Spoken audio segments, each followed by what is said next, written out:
Muy bien, les invito a ir con sus Biblias, sus apuntes. Ya veo a Eunice con los lentes prontos y lapicera en mano, a ver, y libreta. Ahí también Lilian. Lo bueno de esto es que cuando trabajamos en equipo, ya, ya Elías compartió la mitad del mensaje, lo cual es fantástico eso. Eso significa que vamos a tener menos tiempo.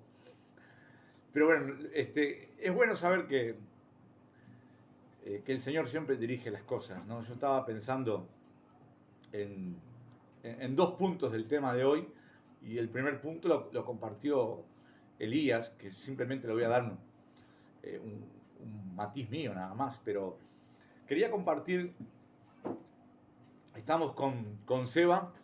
Hoy Seba no está con nosotros porque está con su familia después de los días que estuvo ahí con cuarentena o con hisopados. Hoy salió con su familia para que Plata.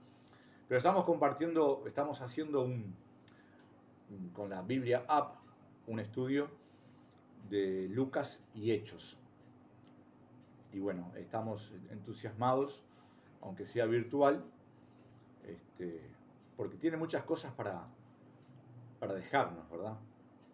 Y yo quisiera compartir en esta mañana juntos, después va a quedar grabado o se va a enviar el video para aquellos que no puedan mirarlo ahora o compartirlo a otros grupos, a otros amigos.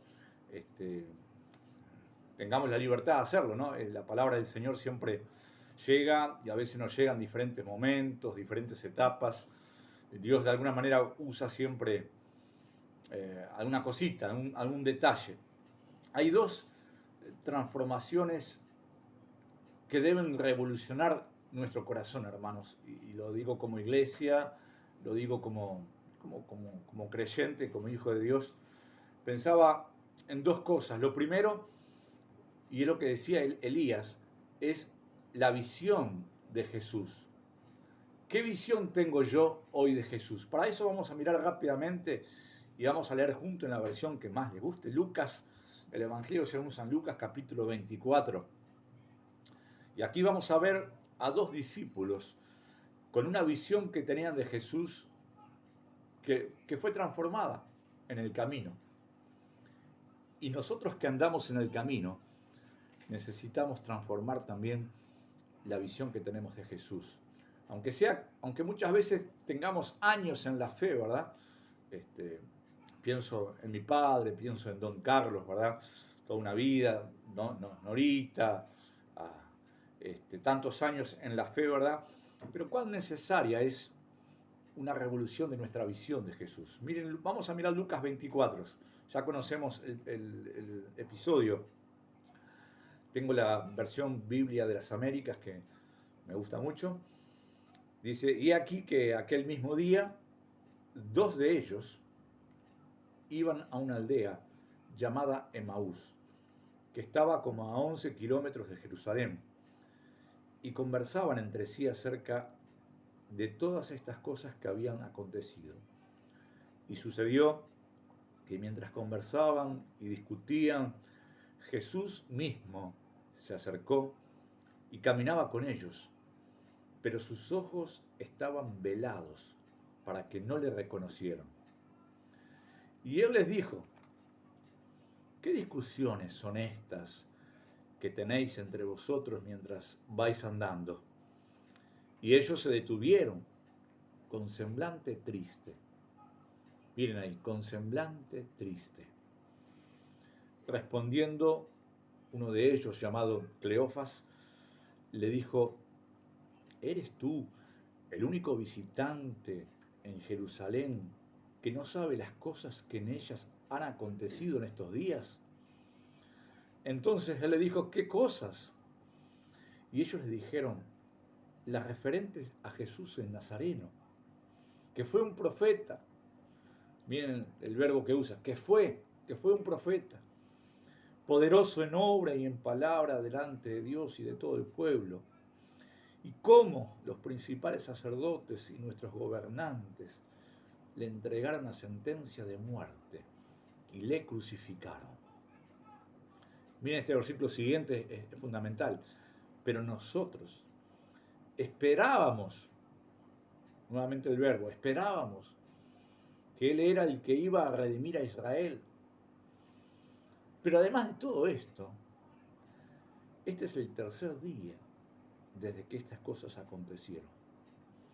Y también algunas mujeres de entre nosotros nos asombraron, pues cuando fueron de madrugada al sepulcro y al no hallar su cuerpo, vinieron diciendo que también habían visto una aparición de ángeles que decían que él vivía. Entre paréntesis, como que no creían mucho lo que decían las mujeres, ¿verdad? Versículo 26. Algunos de los que estaban con nosotros fueron al sepulcro y lo hallaron tal como habían también las mujeres habían dicho, pero a él no le vieron. Entonces Jesús les dijo: oh insensatos y tardos de corazón para creer todo lo que los profetas han dicho. ¿No era necesario que el Cristo padeciera todas estas cosas y entrara en su gloria? Y comenzando por Moisés y continuando con todos los profetas, le explicó lo referente a él en toda la escritura. Y se acercaron a la aldea donde iban y él hizo como que iba más lejos. Y ellos le instaron diciendo: quédate con nosotros, porque está atardeciendo y el día ya ha declinado. Y entró a quedarse con ellos. Y sucedió que al sentarse a la mesa con ellos, tomó pan, tomó pan y lo bendijo. Y partiéndolo les dio. Y ahí entonces le fueron abiertos los ojos, le reconocieron, pero él desapareció entre ellos. ¿Qué historia esta? La reconocemos y la hemos leído un montón de veces, ¿verdad? Pero, ¿vieron los verbos que usaron estos discípulos? Esperábamos, pensábamos. Era un profeta de Dios, era alguien que tenía el mensaje de Dios, pero los gobernantes, los líderes religiosos, de alguna manera lo mataron, lo crucificaron. Y bueno, algunas mujeres lo vieron resucitado. Pero no le creyeron a las mujeres tampoco. Pero también algunos hombres lo vieron resucitado, pero ellos tampoco le creyeron. Su visión estaba nublada por la tristeza. Estaban tristes. Y uno sabe lo que deja la tristeza, ¿no? Que uno ha estado triste en algún momento en la vida, ¿no? Por situaciones a veces banales, pero a veces situaciones complejas, difíciles, ¿no? Estaban tristes estos discípulos. No podían ver más allá de lo que estaba pasando y necesitaban algo fresco, algo nuevo. Y entonces les aparece este hombre en el camino. Increíble, ¿cómo que no conocía la historia? ¿Cómo que no sabía lo que estaba pasando? ¿Eres el único en Jerusalén que no sabe lo que sucede? ¿No? Casi como enojados, casi como diciendo: ¿qué pasa? Y Jesús comenzó a hablarles. Y en el momento que parte el pan, en el momento que les da, ahí ellos se les cae la ficha, podemos decir, ¿no? En ese momento se dan cuenta que están frente al Jesús resucitado. Hermanos, Jesús vive. Dios está vivo. La verdad es que Jesús ha resucitado. La visión de este Cristo resucitado tiene que transformar nuestra vida. Jesús no está en una estampilla. Jesús tampoco está en ninguna imagen. Jesús está vivo. Esa es nuestra creencia. Ese es nuestro motor de vida. El apóstol Pablo decía en un momento a los corintios: si Cristo no hubiera resucitado, nosotros, hoy los que estamos acá entre estos cuadraditos, seríamos los más dignos de lástima, los más dignos de conmiseración. La gente tendría que decirme: pero pobre gente, ¿cómo sigue teniendo esta esperanza vana? Si Cristo no hubiera resucitado, vana sería nuestra fe.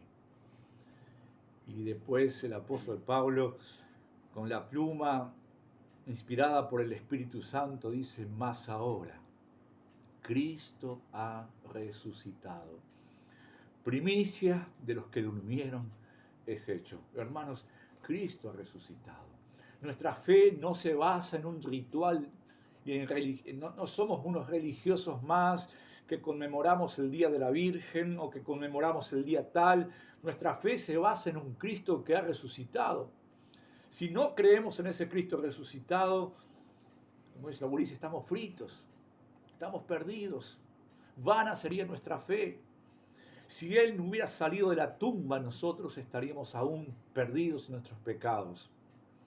Aún la eternidad sería una oscuridad grande. Sin embargo, Jesús resucitó. Hermanos, de vez en cuando necesitamos renovar nuestra visión de a quién servimos y a quién adoramos.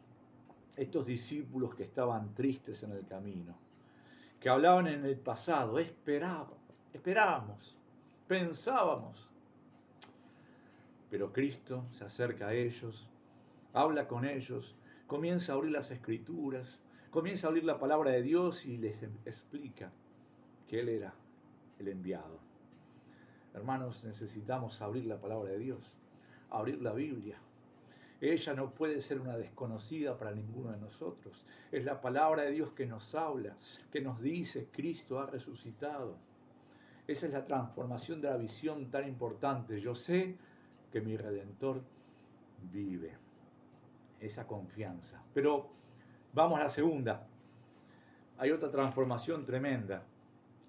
Porque ¿qué cambio precisamos nosotros? Ahora, bueno, estamos anhelando volver a la presencialidad, ¿no? Necesitamos casi ese cambio, ¿no? Uno dice, caramba, ¿hasta cuándo con estos cuadraditos? Alguno dice, bueno, es más cómodo porque vas tomando mate, vas tomando el café con leche, voy comiendo el desayuno, pero no es lo mismo, no es nuestro llamado estar en medio de estos cuadrados. Pero bueno, así estamos. Y bueno, no, que nos quejemos o no nos quejemos y lo que nos pasó, y lo que nos está pasando, de alguna manera Dios también nos habla y también nos quiere decir cosas. Pero ahora, ¿qué cambio precisamos? Porque estos discípulos vieron al Jesús resucitado, pero antes eran discípulos muy miedosos, muy temerosos. De hecho, cuando Jesús fue muerto en la cruz, la Biblia habla que algunos de ellos estuvieron de lejos mirando, ¿no? Creo que a Pedro, de lejos, ¿no? Cosas que no les reconocieran, cosas que no dijeran, pero este no es el que seguía a Jesús, de lejos. Juan fue el que más se acercó, el apóstol Juan, pero el resto, ¿dónde estaba? ¿Qué había pasado con ellos? El temor, el miedo, la angustia los había tomado. Pero ellos esperaban también una promesa muy grande. ¿Se acuerdan? Porque Lucas 24 sigue adelante un poquito más y en el versículo 44 de Lucas, una página más, Jesús se va y les dijo, esto es lo que yo os decía cuando todavía estaba con vosotros, que era necesario que se cumpliera todo lo que sobre mí está escrito en la ley de Moisés, en los profetas y en los salmos. Entonces les abrió la mente para que comprendieran las Escrituras. Y les dijo, así está escrito, que el Cristo padeciera y resucitara entre los muertos al tercer día, y que en su nombre se predicara el arrepentimiento para el perdón de los pecados, comenzando desde Jerusalén. Y después termina Lucas y dice, los condujo fuera de la ciudad hasta cerca de Betania, y alzando sus manos, los bendijo. Y aconteció que mientras les bendecía, se separó de ellos y fue llevado arriba al cielo.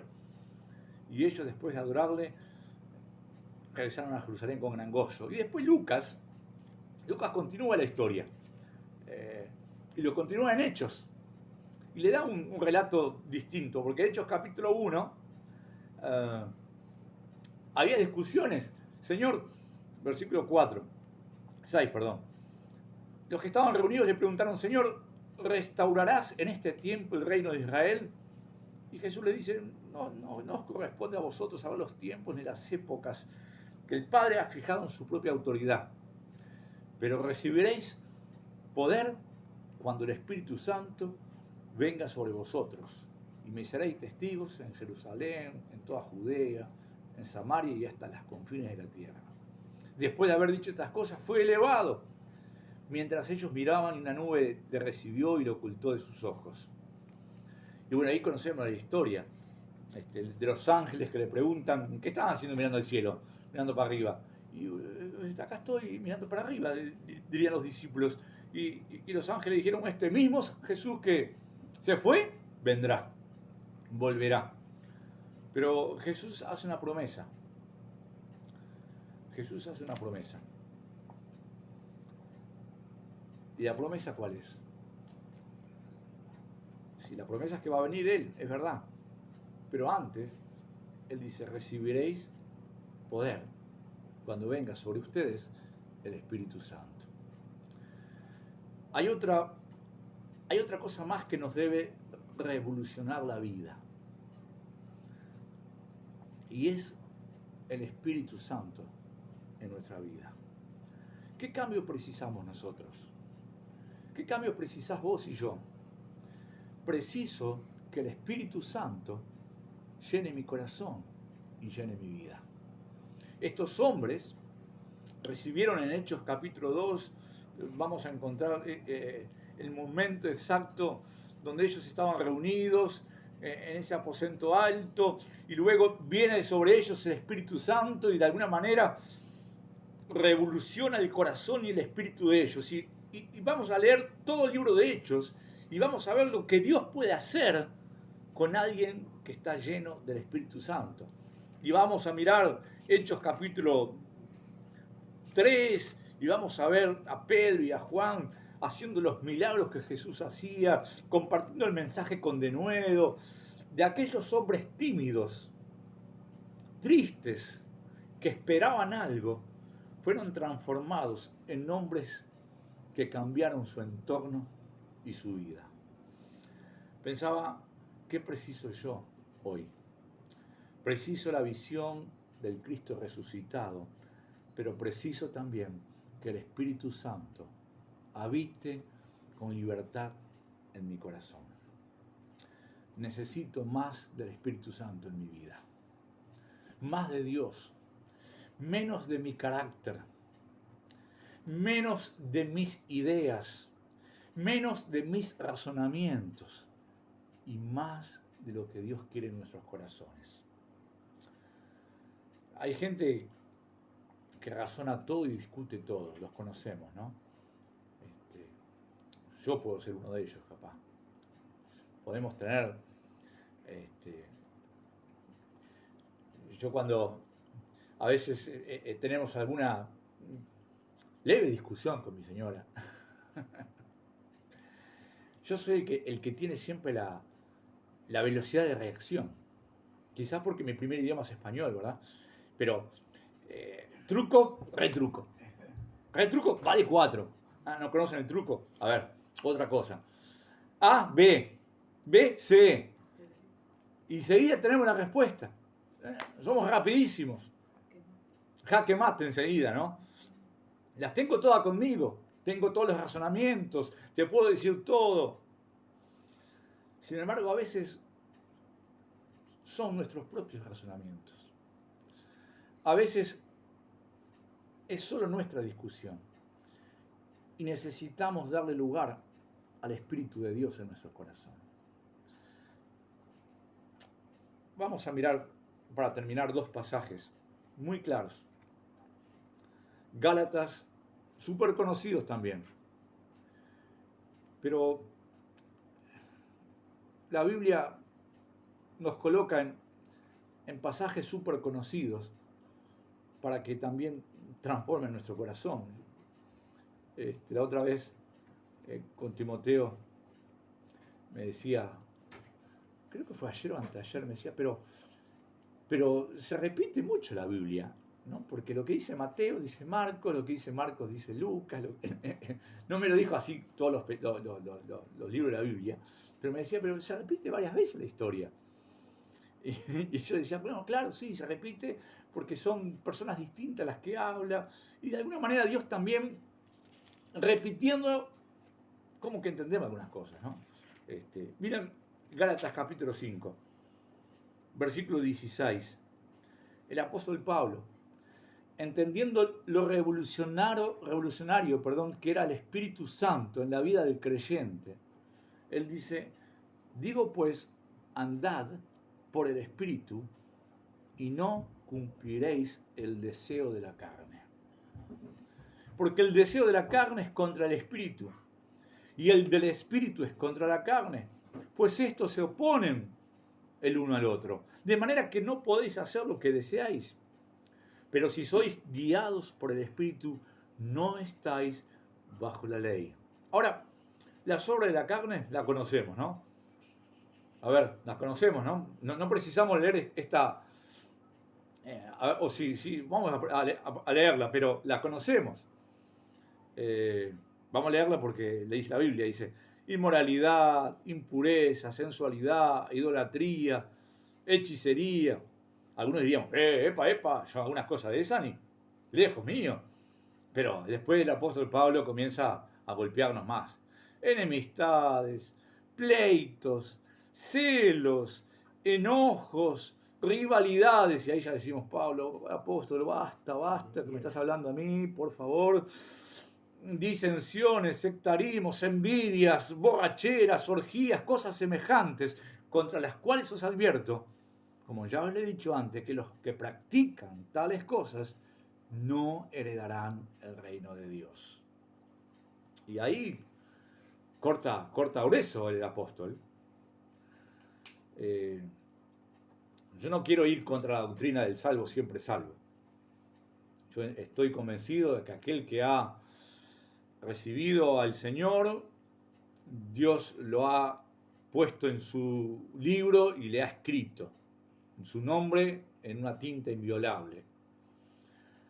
Lo que a veces me pregunto es que si la profesión de fe es simplemente de labios y no ha entrado del corazón realmente, y vos practicás el pecado como algo, como un charco, como que si estás ahí en un río y continuamente estás pecando, no quiero juzgar, pero podría dudar de que esa persona haya tenido un encuentro con el Señor, un encuentro verdadero. Si vos y yo practicamos el pecado como si nada y nunca nos duele, hola amigo llega. Si no te duele nunca el pecado, ¿sos hijo de Dios? ¿Eres una hija de Dios? Bueno, capaz que sí, no voy a decir que no. No vamos a entrar a juzgar corazones, pero ojo halcón, ojo, hojaldre, cuidado. El que practica el pecado no es de Dios. Lo dice los apóstoles, lo dice la Escritura.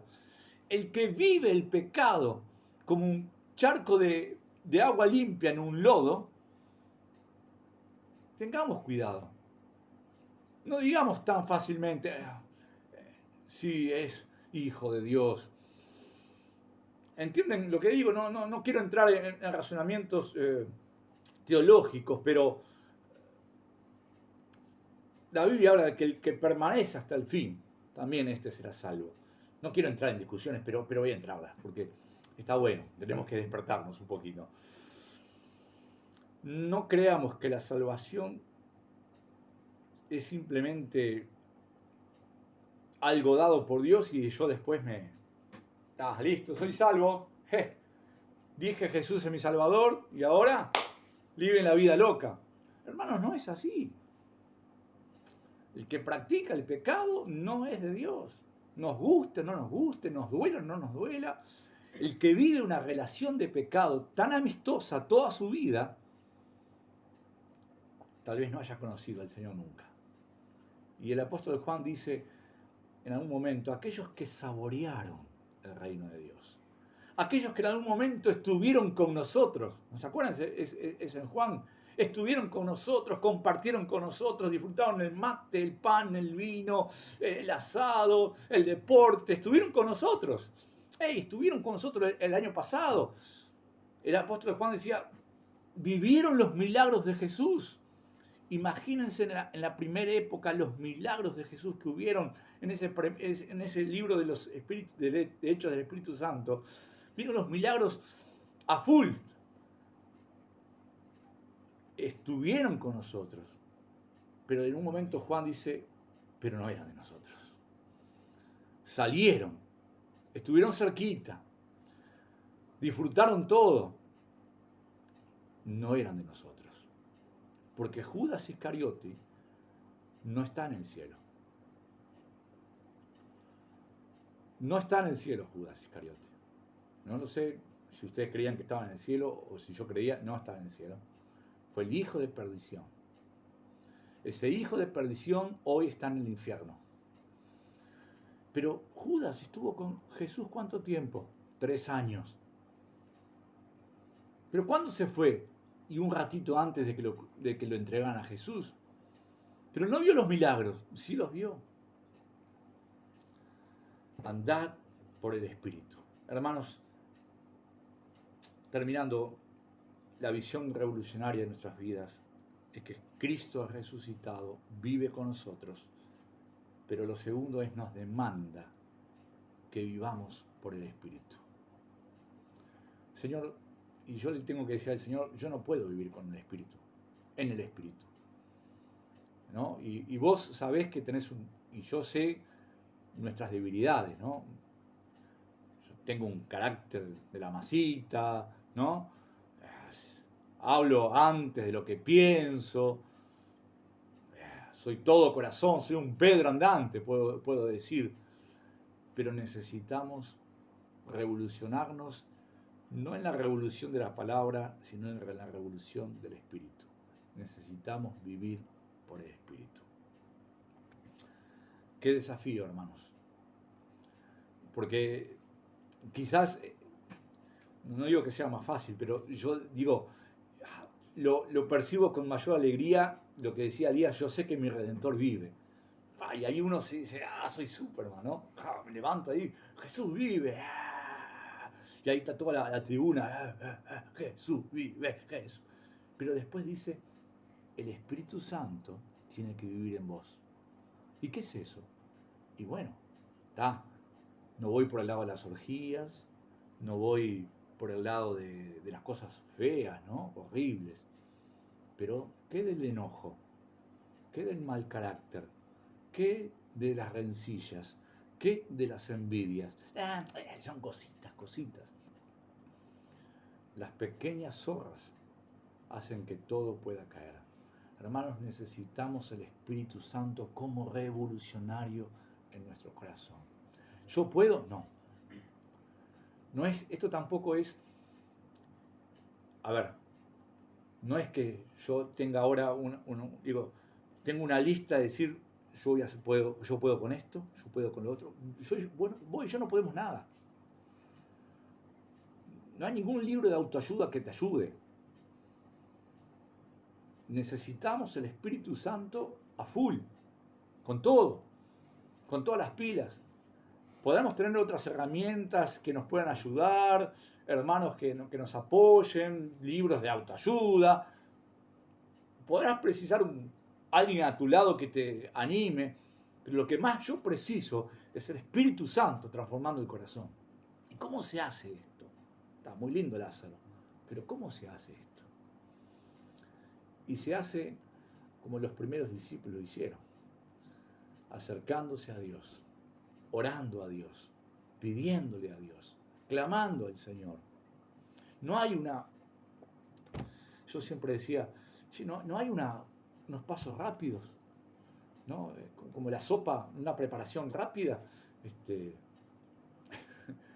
Yo me acuerdo cuando descubrí, ¿te acuerdas, Teresa, las sopas esas rápidas, cómo se llamaban? Las noodles, los noodles. 20 años atrás, en Uruguay, no existían los noodles. más de 20. Cuando yo fui en el 97 a África, y vi a los sudafricanos preparar las noodles cuando tenían hambre. ¿Qué hacían? Era agua caliente, y hervían el agua y en un potecito de fideos con medio resecos le ponían adentro el agua y de pronto salía una sopa riquísima. Y yo decía, caramba, ¿cómo hicieron eso? En Uruguay no existía las noodles, por lo menos yo no existía.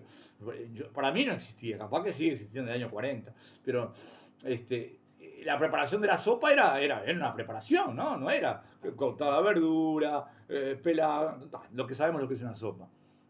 Hermanos, a veces uno dice, yo quiero el noodles del Espíritu Santo, el noodles de la vida cristiana, la preparación rápida. A ver, vamos rápido, Lázaro. ¿Qué es esto de la sopa del Espíritu Santo? ¿Cómo puedo hacer rápido? Hay cosas que no hay atajos, hermanos. Y yo desearía. Y yo digo, Señor, necesito atajos a veces. Y el Señor dice, no hay atajos, mi hijo. No hay atajos. ¿Y qué es esto? Y tenés que leer la Biblia, y tenés que orar, y tenés que orar, y tenés que leer la Biblia, y tenés que orar, y tenés que leer la Biblia, y tenés que dejar que el Espíritu Santo obre en vos, y tenés que pedir perdón a tu esposa, a tu hermano, y no hay una salidita rápida, un noodles, y no hay. Por eso lo revolucionario es que, Señor, necesito que el Espíritu Santo habite en mí. Muy bien, hermanos, 30 minutos. Nos quedamos con este desafío. El desafío revolucionario de que el Espíritu Santo habite en mi corazón y me dé las buenas obras. Y cuando el Espíritu Santo obra en el corazón, obra en las obras también, obra en la vida, obra en dar y en ofrecer, ¿no? Cuando uno deja que el Espíritu de Dios obre y se es más feliz, sin duda alguna. Vamos a orar para terminar este tiempo, y vamos a pedir que el Señor nos ayude en ese cambio de visión que necesitamos todos los días, no solamente dominical, sino algo de todos los días. Señor, en esta mañana te damos gracias por este pasaje tremendo de Job, que decía, yo sé que mi Redentor vive. Gracias. Señor, gracias. A veces estamos como estos discípulos en el camino de Emaús, con el pretérito perfecto. Esperábamos, pensábamos, pero estamos tristes y vivimos en tristezas. Y quizás por no entender todo esto del seguirte a ti. Ha pasado tanto tiempo, Señor, pero aún creemos en ese Jesús resucitado. Por eso en nuestras casas no hay crucifijos, no hay santos a quien darle la devoción, porque creemos en ese Jesús que resucitó, que transformó la vida. Cristo resucitó, esperanza. Y el apóstol Pablo decía, qué bueno, mas ahora Él es la primicia de los que durmieron. Y te damos gracias por la esperanza de entrada a ti, a tu hogar, por el Cristo resucitado. Pero Señor, a la hora también de seguir avanzando, sentimos que tu Espíritu Santo también nos comienza a arrinconar. De alguna manera entendemos que nuestra vida necesita la vida espiritual del Espíritu Santo, la vida interna, el corazón que mirando hacia ti es transformado, no por leer, no por seguir un montón de reglas, sino por la transformación espiritual de una vida que aún desconocemos totalmente, la vida espiritual, la vida en Cristo, la vida en el Espíritu. De tal manera que el apóstol Pablo decía, sed llenos del Espíritu Santo, andad por ese Espíritu. Y Señor, ayúdanos. Y nos sentimos muchas veces como aquellos hombres que creían, pero que la incredulidad muchas veces también estaba ahí en la vuelta, que creían, pero a veces dudaban. Y tantas veces nos sentimos así, Señor. Te pedimos que nos ayudes a encauzar nuestro corazón, a que la revolución del Espíritu Santo afecte la vida interna, pero también la vida con mi esposa, con mi familia, la vida con mis hermanos, la vida con mis compañeros de trabajo. Que de tal manera digan, esta persona vive algo diferente. Señor, gracias. Revoluciona mi corazón, Padre. Yo necesito que tu Espíritu Santo me inunde cada día más. y que me ayude a poder compartir la vida de todos los días. Más de ti, menos de mí. Que realmente podamos vivir esa visión tuya. Te damos gracias, Señor, por este tiempo juntos. Oramos por esta pandemia que aún sigue azotando el mundo entero y en nuestro Uruguay. Oramos por misericordia. Oramos para que podamos reunirnos pronto cara a cara. Oramos por los que están desanimados, que esta pandemia también ha dejado personas tristes, personas que han quedado en el camino. Pedimos por ellos, pedimos por sus vidas, pedimos para que el amor tuyo y también cada uno de nosotros podamos también ayudarles. Gracias, Señor, por este tiempo y te bendecimos en este domingo en el nombre de Jesús. Amén.